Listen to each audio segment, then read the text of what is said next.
After I've learned so much over the last couple of, since you've been on, really. But one thing I've noticed, even hamburger that you buy from the store, it seems to keep its color longer. Okay. Oh yeah. Which makes me think, why not?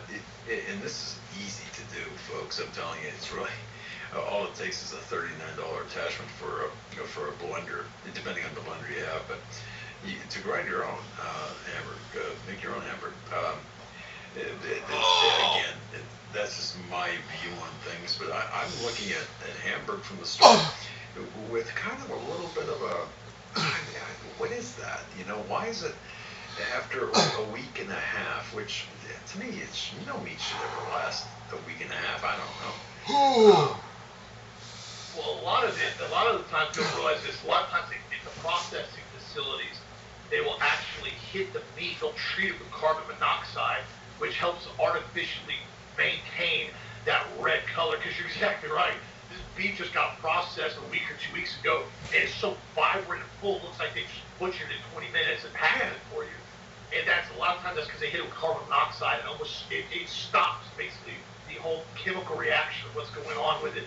And that's kind of that's why a lot of times you get some of the stuff that's like the raw 100% grass-fed untouched beef. You'll notice you have it in your fridge for a couple days, even if it's pretty fresh, it'll start getting that kind of that darker color to it. It starts turning a little bit more grayer. Because, but again, the packaging, carbon monoxide, that's a lot of times what they do because they seal it up, or they vacuum seal it. Some of that stuff, it's like it was processed a month ago and it's still bright red. You're like, yeah. I don't know what the heck's they. That's even more stuff they're adding to it. Yeah, exactly. Yeah, they can't be good. Anyway, Healthmasters, teamhealthmasters.com, that's better. And there are easier features, and I like easy. So, teamhealthmasters.com. And while you're there, too, you can also listen to the Ted Nassabrara Show, broadcast every weekday. Ted Nassabrara. I had the opportunity, you folks didn't, but I did, to speak with Ted right before airtime. And he's doing very well. Sends his regards. And looks good. My goodness, looks good. I've been trying to drag him on the show for you one night. Yeah. He always goes to bed early. He's like, I'm not done. It's too late, Austin. He's like, you stay up all night. You do all that. I'm like, well, I'll stay up night by will. I'm like, I'm always working on something. I'm like, and I like doing the show with Doug, but I'll drag him on the show one of these days. I'm sure. All right. This is wild topics that he always goes into on here. You guys will have a fun show with that. So yeah, I'll get him back on eventually. I promise you that. All right. This is a crazy article that was coming out with the FDA.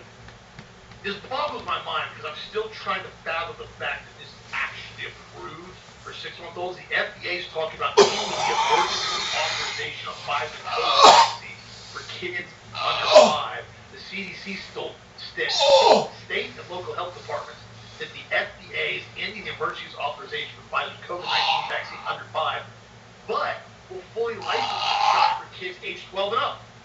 So it's still going to be on the vaccine children's shot schedule. We couldn't get rid of it, but they're removing the emergency use authorization. Now, the biggest question I had to this, and I'm trying to understand this, how in the hell this shot is still in an emergency use? It's the middle end of 2025. This shot's been out for almost 5 years now. We now know it does not stop any type of COVID transmission. It doesn't stop